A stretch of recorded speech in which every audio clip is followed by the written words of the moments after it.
Hermana, hermano hispano, ¿te gustaría que al llegar ese momento tan difícil para una familia, dejarles a ellos beneficios en lugar de obligaciones y problemas por resolver?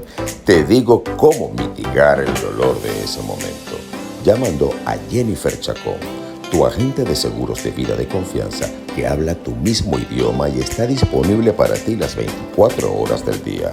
La llamas al teléfono 904-560-1797 con el respaldo de Funeral Advantage y Lincoln Heritage con más de 59 años de experiencia en el país. Recuerda, 904-560-1797 y no esperes hasta último momento.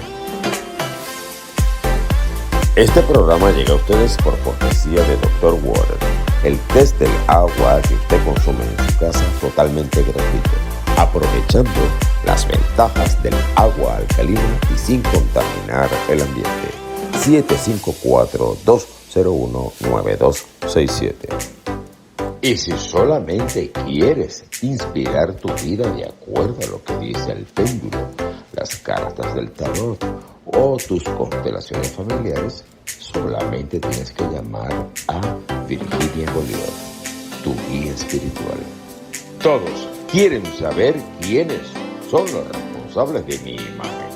Los responsables de mi imagen digital son la gente de Tono Creativo, el mejor. Fuerte abrazo, amigos, donde quiera que se encuentren, desde los Estados Unidos de Norteamérica, para toda América Latina y con el corazón en Venezuela. Esto es para todos ustedes y yo, Eliezer Elvitar. Y no quiero comenzar el programa, mis queridos amigos, de Para Todos Ustedes, sin mencionar que estamos a pocas horas de una contienda electoral en la cual se van a decidir muchas cosas. Aunque yo lo digo y lo sostengo, yo no creo de elecciones en un sistema de gobierno como el que nosotros tenemos en Venezuela. De alguna manera servirá para demostrar el talante democrático, el espíritu de libertad que tenemos los venezolanos, independientemente de los objetivos que se puedan alcanzar. Yo lo que sí deseo es que ocurra lo que ocurra con esos resultados, sea lo mejor para nuestro país y para nuestro pueblo.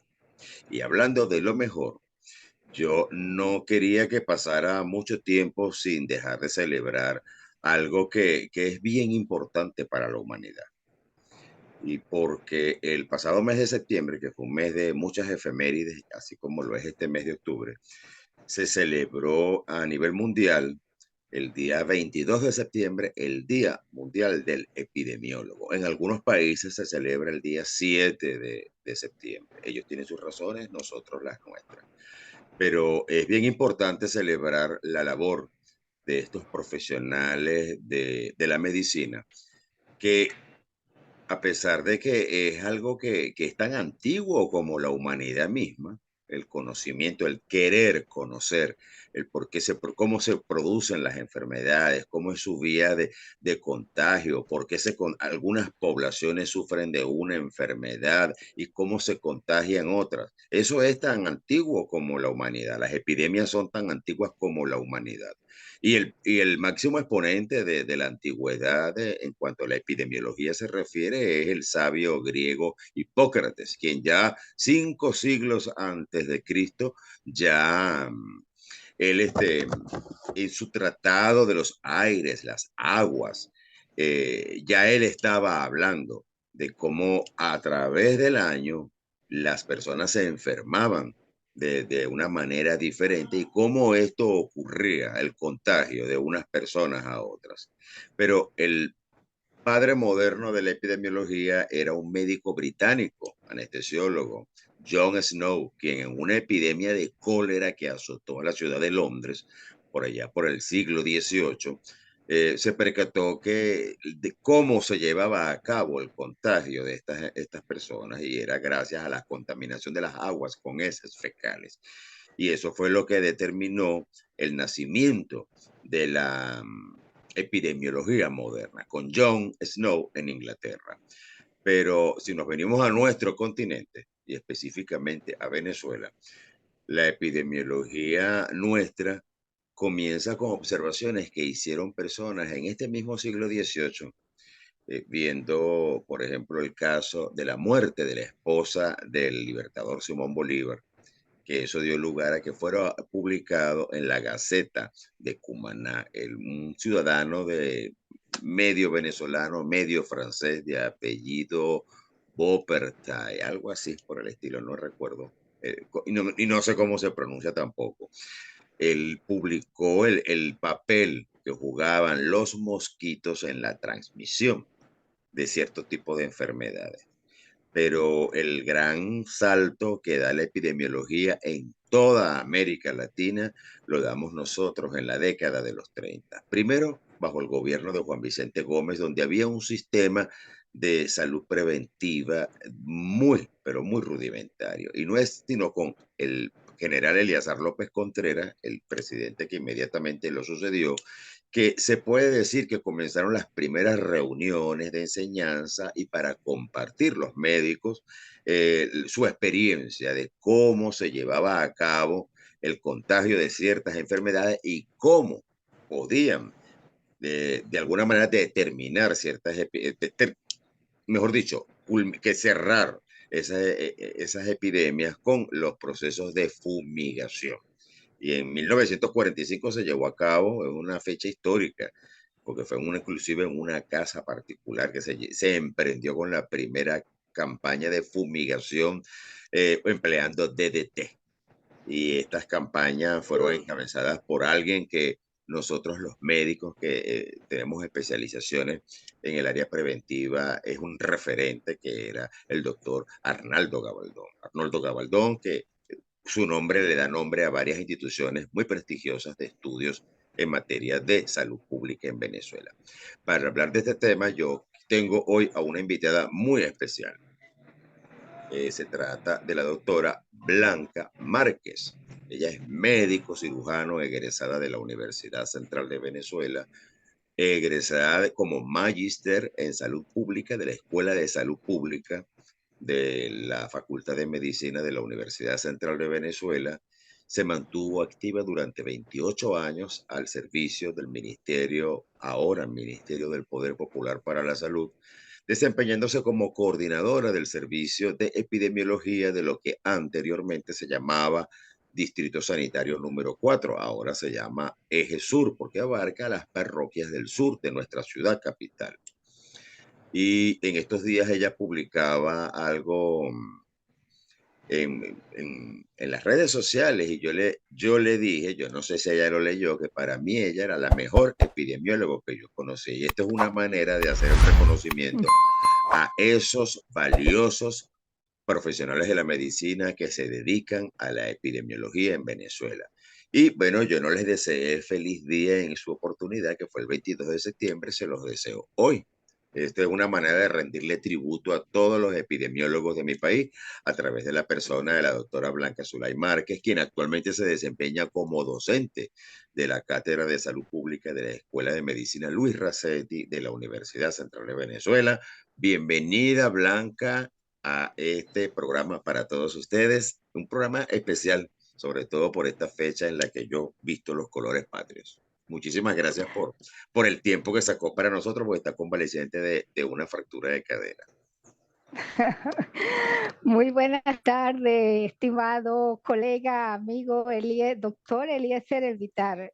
Para mí es un honor que usted hoy, pues un compromiso, ¿verdad? De hace unos días atrás, que conversáramos sobre esta efeméride. Sí, es muy cierto, como usted lo mencionó, a nivel internacional, el 22 de septiembre es una fecha que conmemora a ese gran hombre de la epidemiología en la región de la ciudad de Londres, ¿verdad? a John Snow. Toda una experiencia de trabajo muy rudimentaria para su momento, pero con una experticia en el campo de la observación y de la investigación que dio origen a tener la capacidad de detectar con esas herramientas que se usaban en ese siglo XVIII y poder inferir desde el punto de vista no solamente epidemiológico, sino estadístico, que el evento que estaba ocurriendo tenía que ver con algo que había en el agua y que ese algo que había en el agua estaba ocasionando brotes específicos en una determinada comunidad y con una carga de morbilidad y de mortalidad en esas zonas investigadas.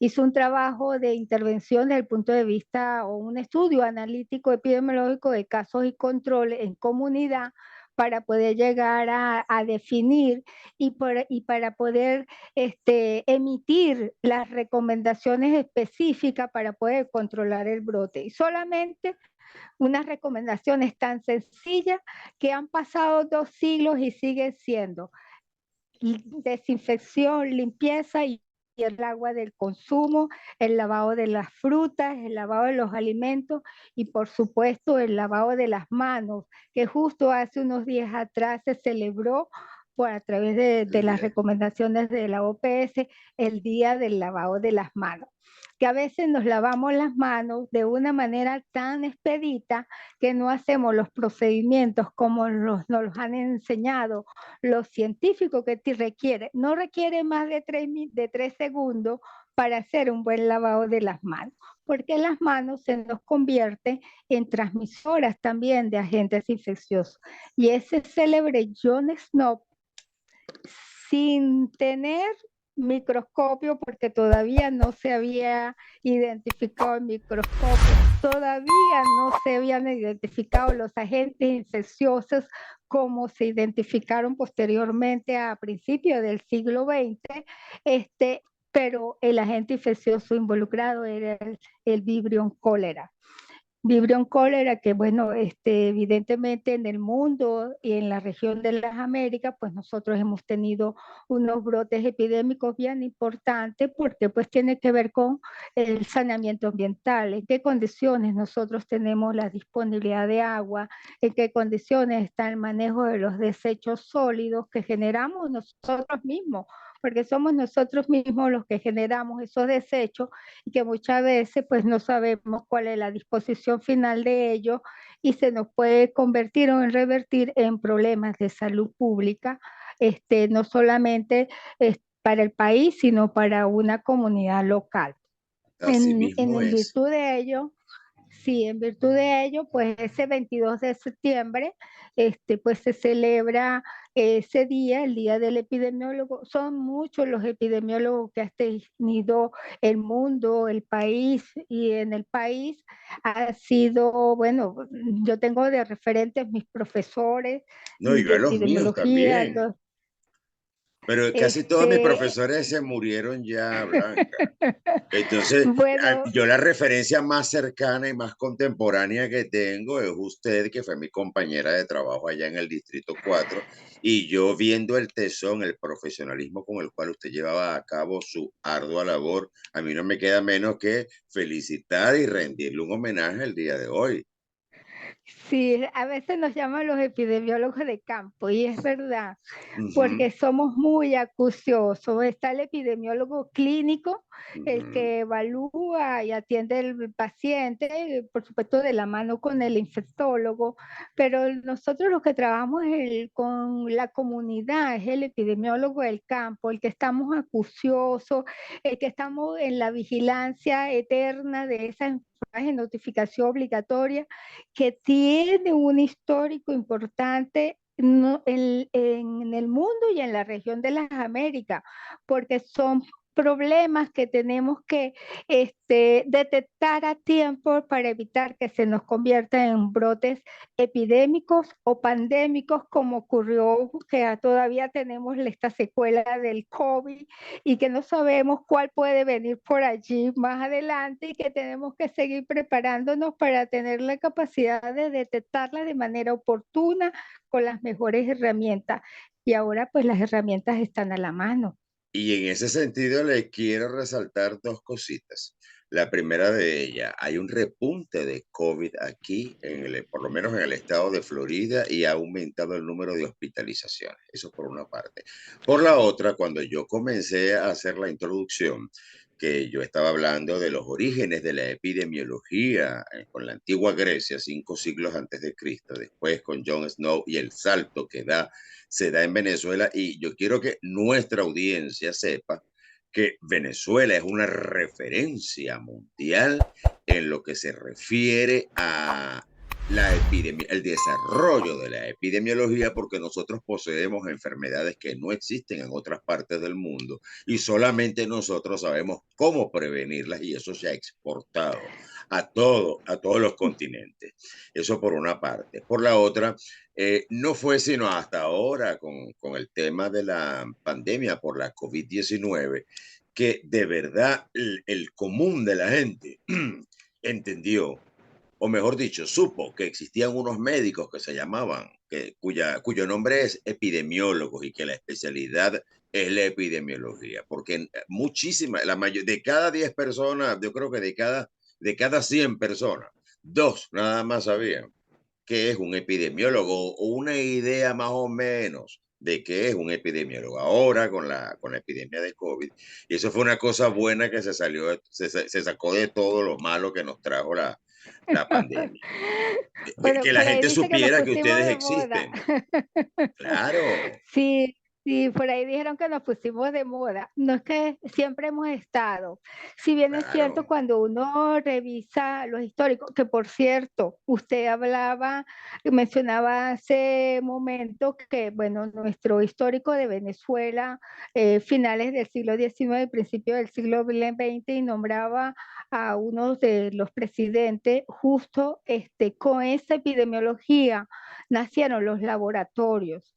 Y Ujú. justo hoy, 17 de octubre, está cumpliendo 85 años el Instituto Nacional de Higiene Rafael Rangel. Oye, qué Y nació emocionante, con ¿no? y nació con la epidemiología, porque nació con que el país en ese momento rural, donde diezmaba enfermedades parasitarias que ya habían sido identificadas, que están comenzándose a identificar los parásitos, que están comenzando a identificarse todo lo que son los agentes infecciosos, más de la parte de lo que eran los parásitos, quizás menos de los virus, y se crean los institutos de salud pública en la región de las Américas, y Venezuela es pionera. Sí, señor. Hace hoy 85 años de su creación. Es interesante porque sus primeros directores no fueron maestros suyos ni míos, porque yo soy egresada de la Universidad de los Andes, pero fueron maestros de muchos maestros Sí, eso suyos y sí. de todas de la corte de médicos egresados de la Universidad Central de Venezuela, como es el doctor Félix Pifano. Ujú. Entonces, bueno, este, epidemiólogos, a lo mejor no de carrera, pero sí unos hombres y mujeres, investigadoras, observadoras, qué es lo que está ocurriendo en la población, por qué se están enfermando, por qué es más frecuente en los niños, por qué es más frecuente en los hombres, por qué en las mujeres. Eso es la caracterización epidemiológica, el uso de las herramientas del trabajo descriptivo de qué es lo que está ocurriendo en una población determinada ante un brote. Y mira, es tan interesante que el leer y revisar un poco de esa historia de ese hombre al cual en el instituto le pusieron el nombre de Rafael Rangel, Ujú. que era un epidemiólogo y era un laboratorista. Entonces, y se estaba preparando para ser médico. Quiso la naturaleza o el destino que no se terminara de graduar como médico, pero que ejerció y dejó un recuerdo enorme para las generaciones que vinieron después. Y cuando uno comienza a desempolvar y dice, oye, qué grandes han sido esos hombres que ha tenido el país Digno en de el campo admiración. de la salud y en el campo de la salud pública y en el área de la epidemiología. Estaba revisando, es que vivo revisando y me decía, pero es que tenemos que nombrar un epidemiólogo que sea del país. Y así me preguntaban, ¿a quién le gustaría? Yo le digo, bueno, mire, La lista puede ser no muy larga, pero yo creo que hay un padre que si viene de Venezuela debería tenerlo como epidemiólogo, es el doctor Darío Curiel. Ujú. Es uno de los héroes de la salud pública que se montó, por no decirlo quizás otra palabra, a trabajar para la erradicación de la viruela en Venezuela. Ujú. Creo que se merece que así como internacionalmente tenemos a John Snow como el epidemiólogo del mundo, nosotros como país deberíamos tener la figura de un hombre que trabajó incansablemente en luchar que la vacunación de la viruela se hiciera en el país y que contribuyera con la erradicación de esa enfermedad que causaba muertes enormes y que el que no murió quedó con secuelas de esa enfermedad infectocontagiosa. Entonces creo que la lista es grande, el doctor Osvaldo Godoy, la El autora profesor mío, Delfa, doctor Godoy, el doctor Francisco Araoz, el profesor Luis Echezuría, también. este padre, Luis Echezuría hijo. Bueno, mira, de verdad que hay una lista muy grande de Y gente y que recientemente todavía falleció están el doctor haciendo José Félix vida. Oleta, que fue ministro, el último El doctor ministro de José salud que Fer, tuvimos de la así es. democracia. Así, y epidemiólogo también. Sí, Entonces, de señor. verdad que hay una lista, ha transitado, y bueno, si no puedo no dejar nombrar al quien usted acaba de hablar, al doctor Arnaldo Gabaldón, con una visión extraordinaria para hacer todo un trabajo desde el punto de vista sanitario, para la contención de la malaria, que Ujú. era y sigue siendo una de nuestras enfermedades, porque es que si hay algo que tenemos que aprender como ciudadanos, como médicos y como epidemiólogos, es que nuestro país es tropical. Sí, señor. Y que Y al gracias ser a tropical él, tenemos de todo. gracias a él fue que se proyectó Venezuela a nivel internacional en cuanto a salud pública se refiere, con estas campañas de vacunación que él hizo, que gracias a él se erradicaron muchas enfermedades entre los años 30 y 40, cuando se comenzaron esas vacunaciones masivas, que ellos se iban a los montes, ellos iban para todos esos pueblos. Bueno, sí, sí, sí, ¿no? Bueno, era un trabajo con las comunidades, ¿no? Con la incorporación de personas de la comunidad para hacer todos los trabajos de intervención para el control de la enfermedad, porque vuelvo y repito, al ser nuestro país un país tropical, pues esa teoría de ese gran hombre que usted mencionó, que hablaba de las teorías del suelo, del aire, esos siguen siendo tan vigentes como hace 2000 siglos Ujú, atrás. sí, señor. O sea, nosotros el aire, el suelo, el agua, los alimentos, si no están bien cuidados, si no están bien higienizados, pues nosotros vamos a tener y vamos a seguir teniendo problemas desde el punto de vista de transmisión por alimentos, por agua, por vectores, por relaciones sexuales, por fomites. Entonces es una concienciación que tenemos que hacer nosotros como ciudadanos y por supuesto como profesionales en el área de la salud y de la salud pública. Así mismo es. Y ahora que usted menciona esas enfermedades que son transmitidas por los medios que acaba de mencionar, como son el consumo de agua, alimentos contaminados, las relaciones sexuales y los fomites, que son los objetos que nosotros utilizamos en nuestra vida cotidiana, hay una enfermedad blanca que no se transmite precisamente por esas vías, pero que es un problema de salud pública a nivel mundial y cuya efeméride se conmemoró el día 28 de septiembre pasado. Y eso fue Mm. gracias a la Alianza Global para el Control de esta enfermedad. Y fue el Día Mundial contra la Rabia, una enfermedad que sí se considera erradicada del mundo o que no existe en la mayor parte del mundo, pero que es endémica de continentes como África y Asia y que tiene un 100% de letalidad. Y hay que considerar que 60.000 personas anualmente mueren alrededor del mundo gracias a contagio por la enfermedad de la rabia y lamentablemente el 40% de esas 60.000 personas son niños. Eso es la cifra fatal. El lema de este año de la Organización Mundial de la Salud fue todos para uno y una salud para todos. Es el lema que de este año para la lucha contra la rabia. En ese sentido, ¿cómo estamos en Venezuela en materia de rabia? Además de la rabia que la gente pueda sentir porque se le va la luz, no tiene internet, no le alcanza el sueldo, y para ustedes contar, de toda esa rabia, la rabia que es transmitida por un animal. Vamos a hablar de esa Bueno, rabia. mira, sí, bueno, mira, Eliezer, si bien es cierto esos datos epidemiológicos y estadísticos que están mencionando, y que, bueno, interesante ese eslogan que toma la Organización Mundial de la Salud y la Organización Panamericana de la Salud, y recuerdo así a los tres mosqueteros de Alejandro Dumas, todos unos para todos y todos para uno, ¿verdad? Sí, es la suma de todos, es la suma de la rabia, pues es una zoonosis, históricamente ha existido y seguirá existiendo.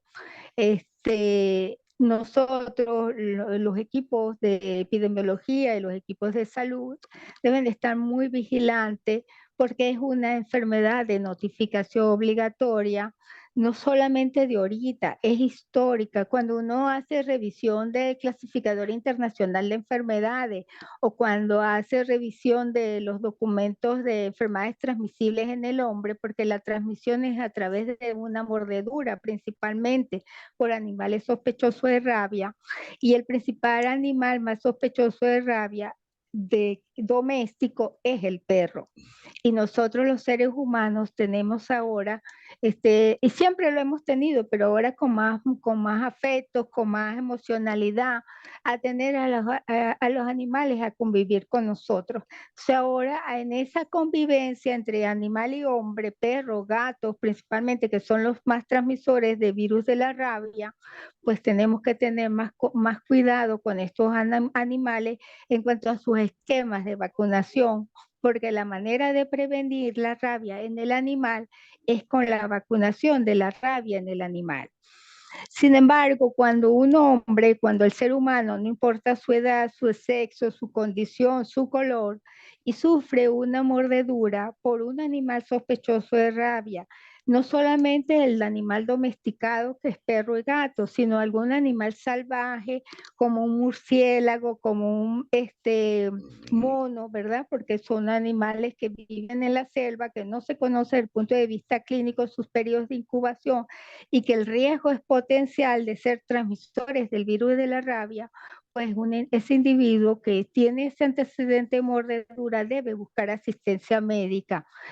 La asistencia médica no solamente desde el punto de vista, porque dependiendo de si la mordedura es grave por localización o es grave por extensión, va a requerir de la asistencia médica para el uso de la aplicación, o sea, de las indicaciones del lavado de esa herida, ¿verdad?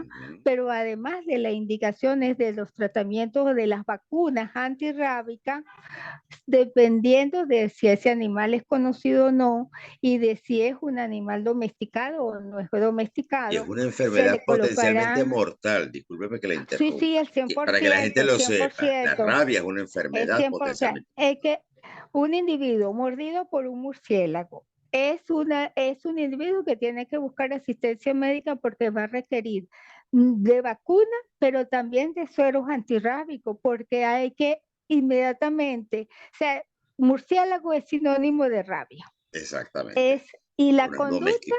es la administración de sueros para neutralizar el virus y de vacuna para prevenirla, ¿verdad?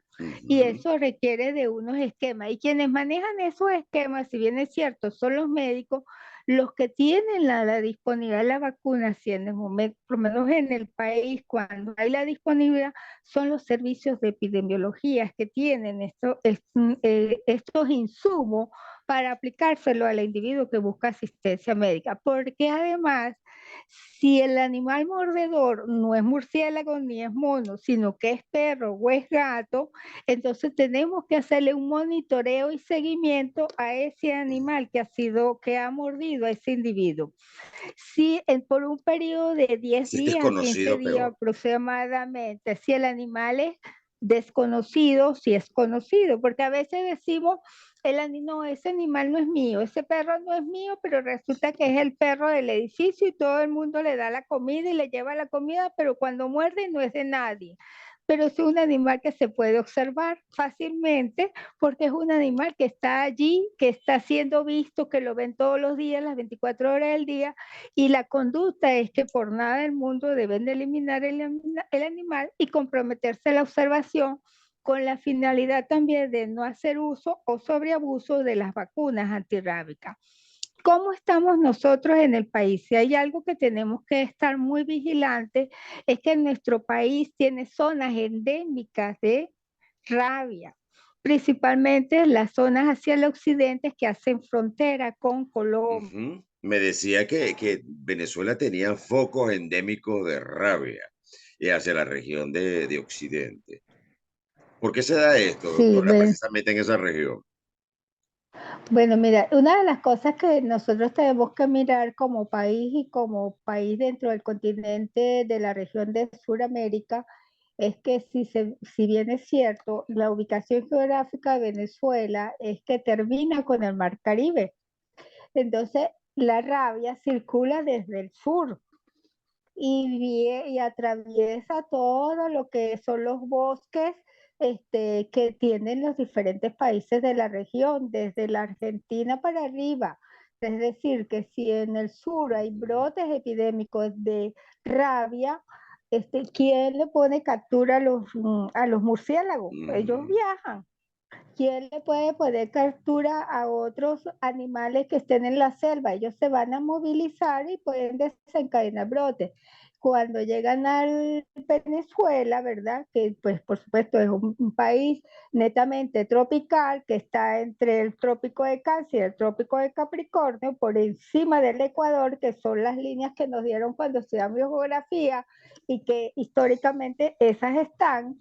Entonces nosotros tenemos que ser vigilantes de esas enfermedades transmisibles zoonóticas que vienen del sur y que siguen y que traspasan, porque no es que se quedan en Venezuela, van a seguir todo lo que es la región centroamericana hasta llegar hasta las zonas de México. Entonces, nosotros como país, si uno divide el país, pero dividirlo en el sentido figurado Ujú. en cuadrantes, nosotros tenemos zonas del país, estados del país que colindan con Colombia y que por uno de esos ramales pudiéramos tener brote. Entonces, hay momentos históricos, cuando uno revisa la data estadística de la rabia en el país, nosotros hemos tenido brotes epidémicos de rabia en la zona sur hacia los estados occidentales, como está Táchira, Barinas, parte de Mérida, y hacia la zona oeste, noroeste, como es la zona que limita con La Guajira y el estado Zulia. Entonces son zonas fronterizas que hay que estar muy vigilantes de la transmisión del virus de la rabia. Pero el país general tiene que estar en vigilancia de antecedentes de no solamente de la rabia humana, sino de la rabia animal. Recordando que la cadena de transmisión nace un murciélago que muerde a algún animal selvático, que ese animal selvático, el hombre se expone a la selva o el animal viene a la zona urbana y puede convertirse en un brote epidémico de una enfermedad que está controlada. Por lo menos recuerdo que nosotros en el Distrito 4 estaba el doctor Hernández, que era el veterinario del Distrito Capital, que en paz descanse, y él formaba parte de esa vigilancia integrada de la rabia desde el punto de vista del animal y hacía búsqueda de captura de murciélagos en las áreas urbanas para identificar si estaban infectados del virus de la rabia un trabajo en zonas urbanas. Imagínense que cómo debe hacerse el trabajo en el área rural, en fincas, en granjas, donde los animales están a su libre albedrío. ¿Quién le puede poner, quién va a encerrar un murciélago en un espacio abierto a cielo abierto? Imposible. Entonces tiene que mantenerse esa vigilancia epidemiológica animal por los entes que le corresponde para la capacidad de detectar virus de rabia en esos animales y que eso no trascienda al ser humano. Y es Si importante es educar en a la humanos, comunidad para que la sí, comunidad si ante una, cualquier cambio que sí, presente, por ejemplo, un perro que sea conocido, un gato que sea conocido, ante cualquier cambio de conducta de este animal conocido, notificar a las autoridades sanitarias. sí, es un deber de nosotros como ciudadanos, ¿verdad? Buscar atención médica cuando hemos sufrido una mordedura por un animal sospechoso de rabia, que así está definido en, en- en- en los documentos y en la Gaceta Oficial. Por lo menos Venezuela hizo una actualización de la Gaceta Oficial de las enfermedades de notificación obligatoria ahora en enero de este año, y se mantiene la misma nomenclatura, mordedura sospechosa de rabia. Entonces, las personas que tienen ese antecedente de mordedura, pues debe ir a un servicio de salud pública, en este caso de epidemiología, para buscar la asistencia médica, no solamente desde el punto de vista médico, sino la asistencia sanitaria, que es la conducta del monitoreo y seguimiento del animal, pero la conducta y el monitoreo médico del individuo que ha sido expuesto a la mordedura por un animal sospechoso de rabia. Ujú. En otras palabras, para nuestra audiencia, para que entiendan un poquito más, ante cualquier evento de esta naturaleza, acudir a la sanidad más cercana a su localidad. Bueno, eso Porque es ellos lo no que lo está conocen guardado como en la... servicio de epidemiología, sino la sanidad de tal Sí, sitio, la sanidad de así San es. Martín, la sanidad Bueno, en Venezuela, en la en sanidad la del sanidad. Estado. En la sanidad del Estado, porque eso está guardado en nuestro subconsciente. La sanidad, porque bueno, el ministerio cuando nació hace justo 85 años se llamaba Ministerio de Sanidad y Asistencia Social, Ujú. con unas siglas doradas que era MSAS. ¿No? Y su Esa es la precursor fue el historia. Ministerio de Obras Públicas, el MOP, Sí, señor, así es, así es. en la Y época por del qué general eran obras Gómez, públicas, porque eran obras públicas, porque tenía que ver con los servicios, los tenía que ver con el acueductos, agua, con el suelo, con las los deposiciones de acueductos, aguas servidas. así es, Y usted con hablaba la franja ahorita, Blanca, alcantarilla. de que la rabia estaba controlada. Pero hay otra enfermedad que fue, no digo controlada, fue erradicada de nuestro continente y Venezuela es un ejemplo en ese sentido desde los años 60. Y me refiero a una otra enfermedad cuya efeméride se celebra próximamente, el día 24 de octubre, que es el Día Mundial contra la Poliomielitis, una enfermedad que cuando se contrae es también una enfermedad viral, pero es una enfermedad que en la mayoría de las personas no produce ninguna sintomatología, salvo 5 a 10 personas por cada 100 infectados se les presenta un cuadro muy parecido a la gripe, pero hay un caso de cada 200 que presentan destrucción de parte de su sistema nervioso central que se puede manifestar ya sea con parálisis de sus miembros superiores, es decir, de sus brazos o de sus piernas o de las cuatro extremidades, y involucra también afectación de los nervios que tienen que ver con la respiración y esa persona puede morir. Es una enfermedad que es potencialmente mortal también. Y el último caso, yo tengo entendido que en América Latina el último caso fue notificado en el año 1991. Hace poco hubo una alarma epidemiológica aquí en los Estados Unidos porque había un caso sospechoso en la ciudad de Nueva York. Imagínese usted, poliomielitis en Nueva York, una enfermedad erradicada hace casi 60 años. Pero, y es muy pertinente que hablemos tanto de la rabia como de la poliomielitis en este marco de la celebración del Día del Epidemiólogo, porque hay una campaña muy negativa a nivel mundial, una campaña absurda, una campaña estúpida de no sé qué grupo, de qué loco se le ocurre decir que a los seres humanos nos van a controlar con unos nanochips, con nanotecnología que nos van a meter por la sangre. Y Señores, ustedes están escuchando cómo salvó vida la vacuna contra la rabia y cómo ha salvado vida la vacuna contra la poliomielitis. Y cómo en ese sentido, Blanca, tú que estás allá y que estás, bueno, el día con la, aunque yo soy egresado de la Escuela de Salud Pública, soy sanitarista, pero un sanitarista que no posee el nivel de estudio que tú tienes. Y tampoco la práctica, la experticia, porque yo me he dedicado a otras cosas. ¿Cómo estamos a nivel de poliomielitis? Porque nuestra población menor de 5 años sigue en un riesgo muy importante. Sí, bueno, Eliezer, es muy cierto. Bueno, como mencionaba, de las enfermedades de notificación obligatoria a nivel internacional, la parálisis o la polio, la enfermedad como así se llama, la poliomielitis producida por los serotipos de virus de polio, y que, bueno, le gusta un órgano blanco que es el asta anterior de la médula espinal, y por eso esas lesiones que tú acabas de describir, y que su mecanismo de transmisión tiene que ver con el saneamiento ambiental.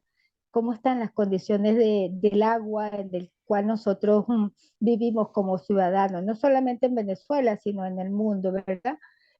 Agentes infecciosos que se liberan a través de la defecación, que va a contaminar los ríos, que va a contaminar los afluentes de agua, y que de consumo, y que podemos nosotros ingerirlo y, bueno, comenzar con los cuadros clínicos subagudo, como tú lo acabas de describir, pero que en algunos individuos más susceptibles, pues va a generar problemas de la enfermedad. Aparece la enfermedad, lastimosamente algunos fallecen y otros pues van a quedar con secuela, con alteración de todo lo que es la movilidad de miembros superiores y inferiores por afectación del sistema nervioso central y el periférico, ¿verdad?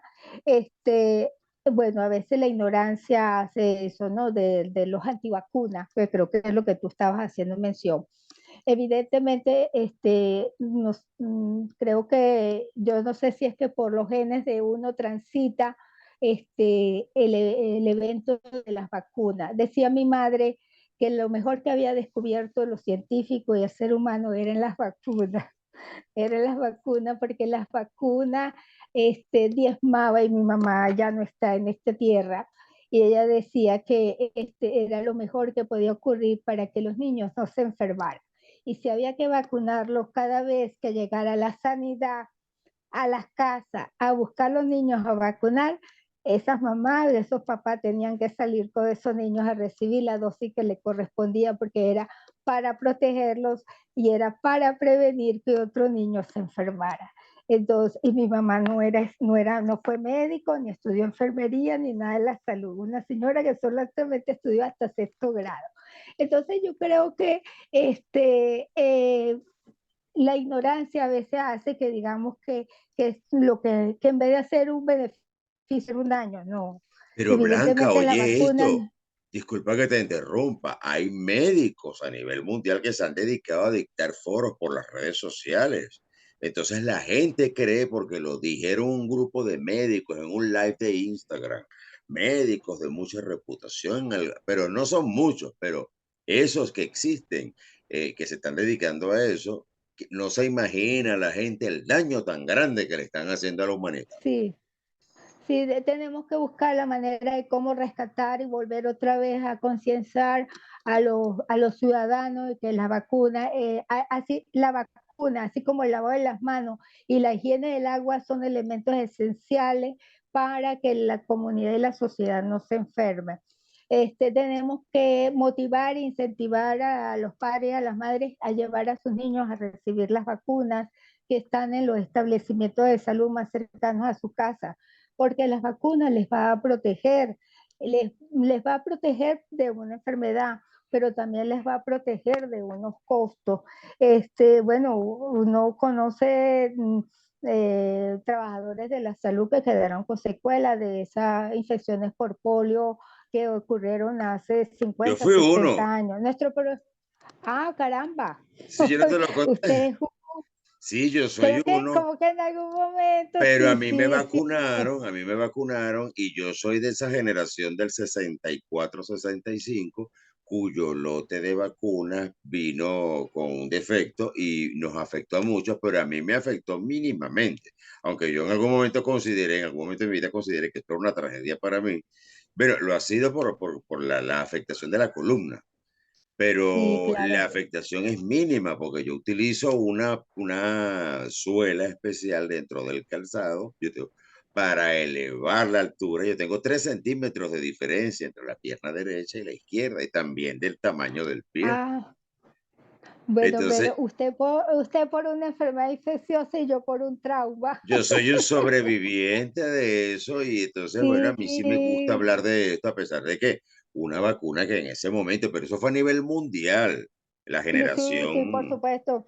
Bueno, Fuimos tan es baby así boomers que de sí, tan es así que uno de los presidentes de Estados Unidos, creo que es ujú, Delano Roosevelt, Franklin Delano. en su infancia él sufrió una parálisis producto de una infección por el virus de polio. Él gobernó en silla de ruedas y Ujú, uno de los que motorizó y motivó a que la vacunación se diera en la región de los Estados Unidos y en la región de las Américas. Hay un promotor que trabajó arduamente con todos los ministros de salud de la región, que es el doctor Ciro de Cuadro. ujú. Ciro de Cuadro se montó en lo que es el trabajo de la eliminación de la circulación del virus de polio en la región de las Américas, y en Venezuela le siguieron pues los grupos de médicos, epidemiólogos, sanitaristas de la época a trabajar a desarrollar e implementar lo que es el programa ampliado de inmunización, tal cual como se llama, se sigue llamando el PAI. PAI, que es el programa ampliado de inmunización, que es donde están insertas las vacunas que van a ir dirigidas a la población susceptible con la finalidad de prevenir y evitar enfermedades. ¿Qué es mejor evitar daño de carga de morbilidad o de mortalidad si tenemos una herramienta tan maravillosa que es un producto biológico que no va a hacer de Oh. daño, sino que te va a proteger? Entonces, por eso, Blanca, es que yo me permito en estos programas y las veces que he tenido la oportunidad de hacerlo, lo hago. A mí me afectó, yo soy un sobreviviente de eso, de esa situación que se Claro, presentó entre el año 1964, 65, tendría yo a caballo de nacer y no había cumplido el año todavía, pues cuando recibí ya. la vacuna. Pero a pesar de eso, eso fue un accidente, una vacuna que salió Sí, mal, un lote claro. de vacunas que salió mal. Aún así, yo soy pro vacuna. Yo no quisiera que Bueno, mira, nadie tenga los problemas no. que yo tuve de ortopédicos por tener ya el virus inoculado dentro de mí cuando me Sí, vacunaron. no, hay que incentivar, hay que motivar a todas estas mamás jóvenes, Yo sí, ¿verdad? A sus bebés para cuando inmediatamente a partir de los 2 meses inicien sus esquemas de vacunación que son recomendados por los organismos internacionales y avalados por los organismos internacionales por expertos en el área de la inmunología, a recibir la dosis que le corresponde y completar los esquemas, porque de nada sirve colocar una sola dosis. Hay que hacer seguimiento y hay que completar los esquemas, porque eso es lo que nos va a garantizar que los niños de una comunidad, de una ciudad, de un país estén realmente inmunizados y vacunados. Una cosa es vacunar y otro es generar la inmunidad de la protección. así mismo es, y nosotros tenemos que seguir luchando por seguir continuar con este llamado a la conciencia, de Sí, divulgar información, de hacer recordarle a la gente e informar a quienes no lo saben. Las vacunas han salvado millones de vidas alrededor del mundo. Esa sí, señor. tesis de gente loca, ignorante, que las vacunas y que están matando a la gente de infarto, que las vacunas están haciendo esto, que la gente se está muriendo porque tienen unos estados comórbidos desde hace siglos, gente que durante Sí, la época de cuarentena se quedó encerrada en su casa, ni siquiera agarró una gomita para hacer un ejercicio. Entonces, bueno, se pusieron gordos así, una obesidad mórbida, los diabéticos, cardiópatas, hipertensos se están muriendo ahorita. Entonces llega y le achacan esas muertes a la vacuna. No, fue Sí, los no, malos hábitos de alimentación, la falta de ejercicio, la falta de caminar, aunque sea alrededor del sí, vecindario donde vivía, por la no, encerrona. el no hacer cambios de estilos de vida, así es. Exactamente. Esos cambios de estilo de vida, pues no favorece, sino que más bien desfavorece para que aparezcan no solamente lo que haya recibido la vacuna, sino otros problemas y eso va a incidir en su carga de morbilidad y en su mortalidad, ¿no? O en las secuelas que pueden quedar. Bien, bien, Eliezer, lo que comentaba, no, creo que sí en algún momento me lo había dicho de esa secuela, pero bueno, esperé, con el uso del producto biológico, de la aplicación de las vacunas, por lo menos de hace 40, 50 años para acá, pues ya secuelas por parálisis, por infección por virus de polio, ya eso no se ha visto. Sin Sí. embargo,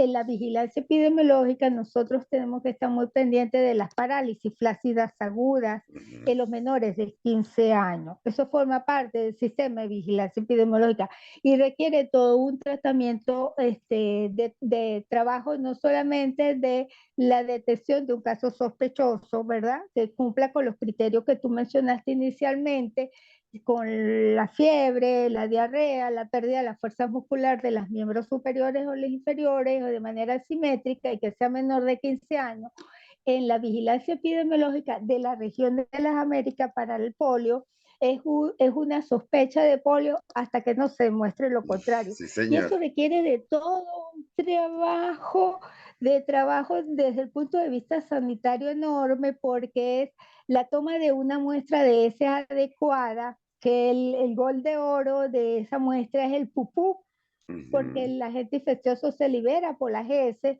entonces la recolección de ese pupú en las mejores condiciones, ser llevado al Instituto Nacional de Higiene Rafael Rangel, que es donde reciben, procesan, analizan y emiten resultados.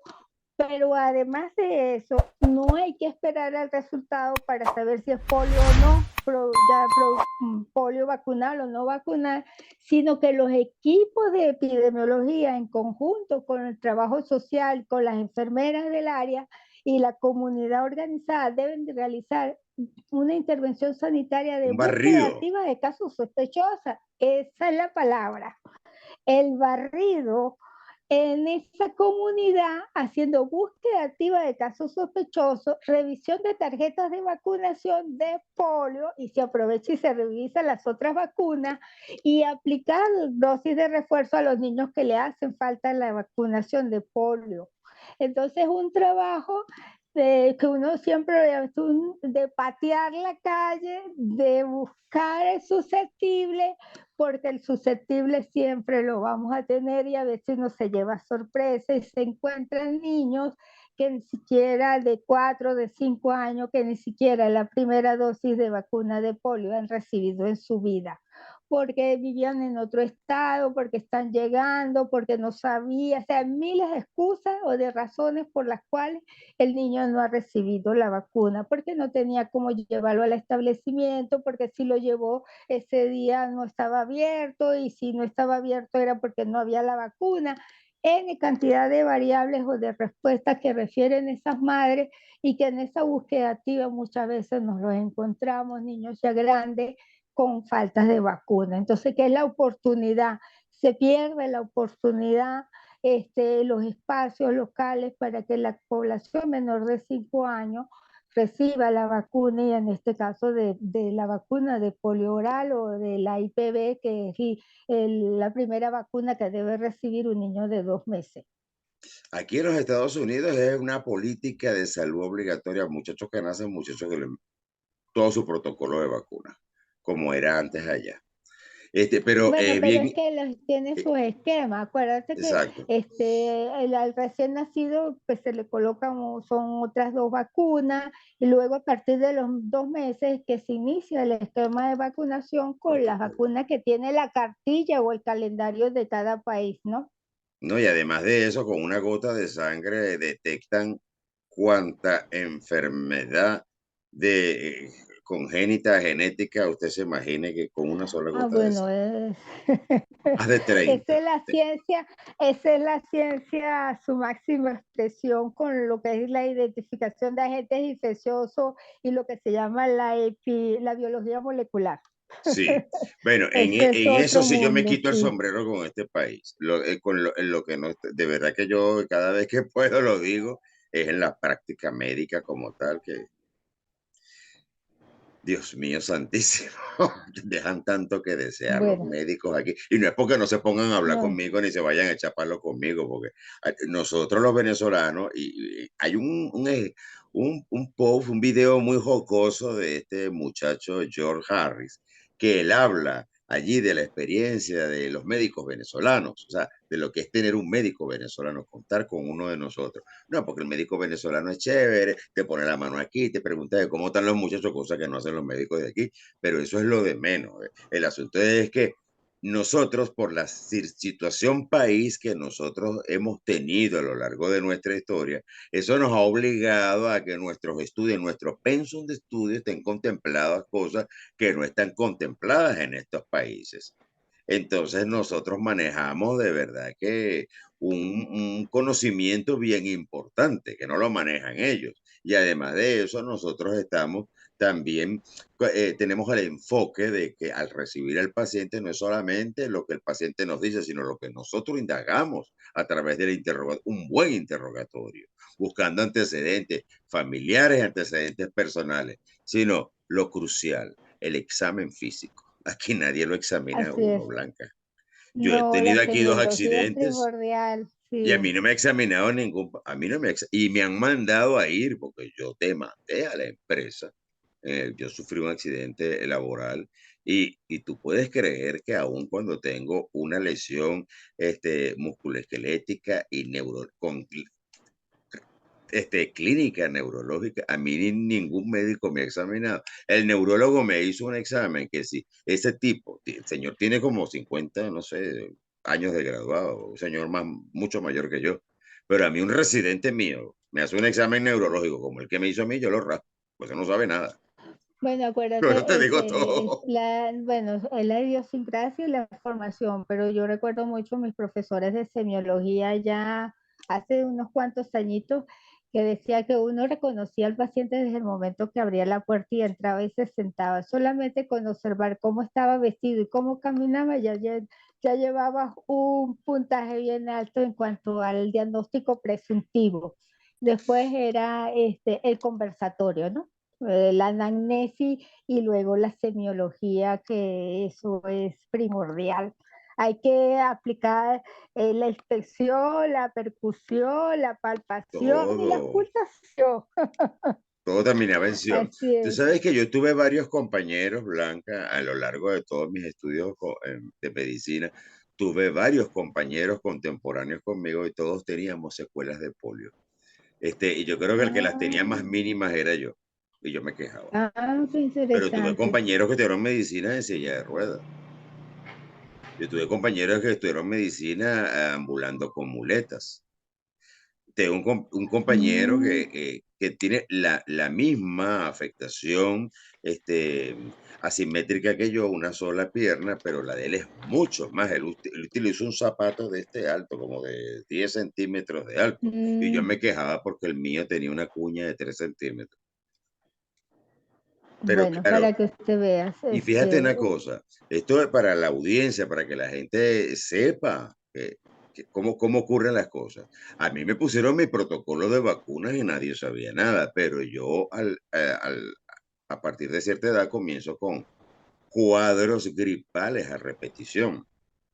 Y te digo una cosa, yo creo que yo recorrí todos los pediatras de Caracas de esa época y todos los neumonólogos y nadie daba con hasta que hubo alguien que se le ocurrió vamos a hacerle a este muchacho un exudado faríngeo. Y es cuando logran aislar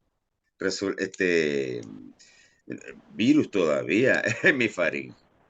Y entonces es cuando ellos empiezan a sacar, ah, no, pero si este nació, ¿cuándo fue la primera dosis? Buscan la tarjeta. Ah, no, este es uno de los baby boomers estos que vino con, que tuvo la mala suerte pues, de recibir la primera dosis y ya el virus estaba dentro de mí. Pero la afectación fue mínima en mi caso. Pero tuve compañeros que, y así como yo, los que Sí, andan sí. por la calle, pues gente que uno ve por la calle, que Sí, sí, sí, no, uno se encuentra siempre, la gente se asocia encuentra personas más o menos entre 55 y 60 años con secuelas, ¿no? sí, Y yo cuando tengo uno le 59, pregunta ¿y por estoy en el qué? Entonces, borderline. no. Está bien, bueno, de verdad que es Que esto bien, sirva como ejemplo para la gente que está viendo eh, el programa. Que no se dejen estar sí, convenciendo con esas teorías así es, locas que, así de la es. gente de los live de Instagram, de que las Y vacunas es que que, nos van a no, y controlar con nanotecnología. Por no, favor. no, no, no, no, no, no, no, para nada.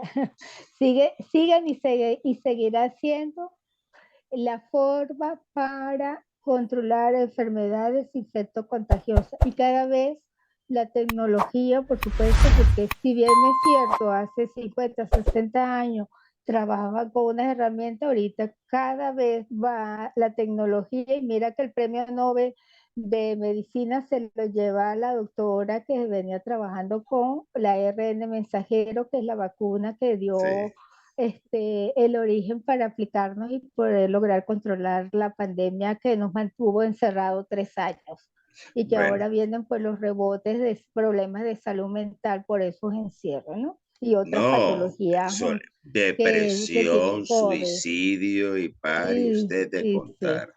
Y sabes que yo así tengo es. aquí, no sé si tú sabes, Blanca, yo tengo aquí el primer viernes de cada mes, hago un viernes de salud mental, luego con una gran amiga, psicólogo, una persona bien competente con muchos años de experiencia. Esta semana, Ah, este mes no pudo grabar conmigo porque estaba resolviendo un tema familiar y bueno, lo hice con una psiquiatra paisana suya, formada ya también en la ah, universidad, en la ULA. en la Ella Universidad de está. los Andes. Sí, señor, ella está en España, pero ella ha tenido una Ajá. formación y experiencia tanto en el Reino Unido como en España. Entonces yo la presenté a ella la semana pasada como una venezolana premium, la doctora Andreina Mm. Méndez. Y entonces ha hecho un Ah, trabajo, qué bueno. ella Ay, ya es una celebridad de la ciencia y bueno, fíjate, qué con bueno. calidad de exportación Felicitaciones. venezolana. Felicitaciones a todos estos, bueno, a todos los venezolanos que están fuera, que están haciendo, bueno, de todo, para sobresalir, poniendo sus granitos de arena en los países que los recibieron y por supuesto a los colegas que hay en todas partes del mundo, dando lo mejor de cada uno de su experiencia de trabajo, de su hoja de vida, de su profesionalismo y de su trabajo ético. Así es. Y con estas palabras voy Gente a de despedir muy buena calidad. esta parte del programa porque yo pienso que además de la clase de historia, la clase de medicina que nuestra audiencia recibió hoy, toda nuestra plática ha sido un mensaje de parte tuya que yo siempre le pido a los invitados un mensaje final. Yo creo que no hace falta mensaje final.